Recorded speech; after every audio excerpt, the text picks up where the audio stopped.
The case against Buddhism. Exhibit A. Buddhists believe baffling bullshit. When I announced that I was planning to do a video on Buddhism as part of my The Case Against series, I was told a number of times by a number of people that Buddhism is an atheistic religion, or that it was more of a philosophy than a religion. The prevalence of such sentiments is a testament to the Buddhist religion's amazing propensity for propagating disinformation about their beliefs. Although the vast majority of Buddhism is technically atheistic, if one goes by the dictionary definition of atheism, which is of course a person lacking belief in a deity or deities, the Buddhist religion does lack deities, save for a few sects who believe that Buddha is a deity.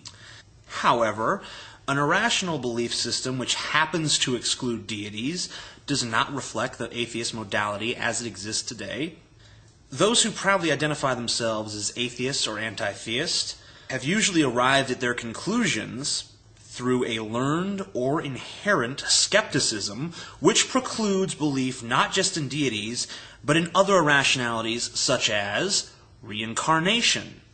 The following is an excerpt from a Buddhist website. Some people, for no apparent reason, hate religion as if it were poison, whereas others are naturally attracted to spiritual teachings.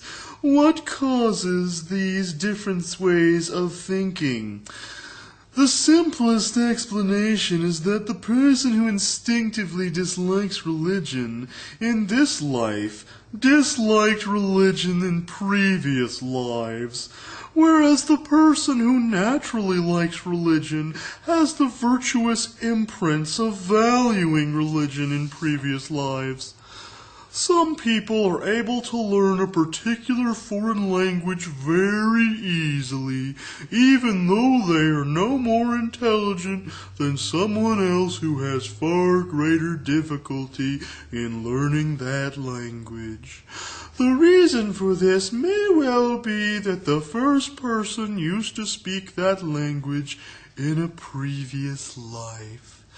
Amongst those who enter the spiritual path, some gain spiritual realizations very easily, whereas others, no less sincere or skillful, need to apply great effort for many years before their mind changes and they develop realizations. This clearly indicates that spiritual realizations are the fruit not only of our effort in this life, but also of the effort we made and tendencies we created in previous lives. Clearly indicates? What brand of paint did your parents make you drink as a child? You ever heard of genetics? People have different inherent tendencies based upon their genetic makeup, okay? Person A might have a gene or a complex of genes that creates factors that would make her likely to adopt a religious faith, whereas person B might have a gene or a complex of genes that makes him resistant to religious faith. What you dumbass chanting yuppies are saying is tantamount to me saying that my hair is blonde because someone pissed on my head in a past life. Further, how is it that these traits originally came about if they are merely our past lives affecting our present ones? The argument for reincarnation necessarily makes the assumption that at some point all human beings were exactly the same. So I repeat my query. Where did the variance come from?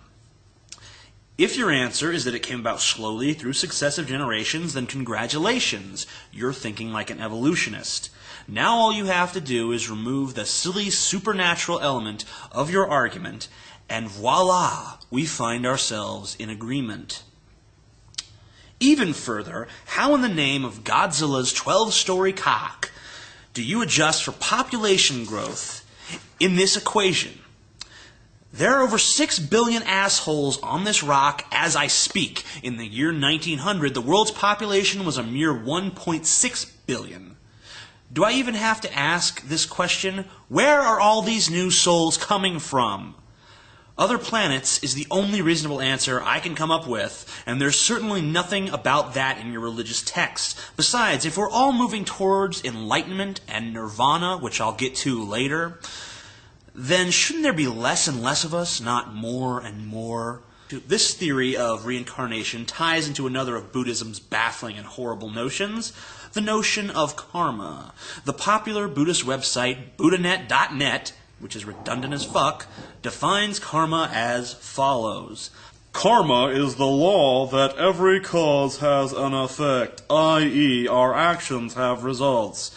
This simple law explains a number of things. Inequality in the world. Why some are born handicapped and some gifted. Why some live only a short life. Karma underlines the importance of all individuals being responsible for their past and present actions. How can we test the karmatic effect of our actions? The answer is summed up by looking at 1. The intention behind the action, 2. Effects of the action on oneself, and 3. The effect of one's actions on others. I want you to think like me for a moment and zero in on this sentence. This simple law explains a number of things. Inequality in the world, why some are born handicapped and some gifted, why some live only a short life. So mothers, if your baby was born handicapped or died in their crib, don't fret. It was because they were a total bastard in their last life.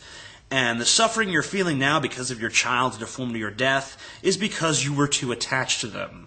That's what Buddhism teaches in the Four Noble Truths, which are as follows. 1. Suffering is universal. 2. Suffering springs from attachment.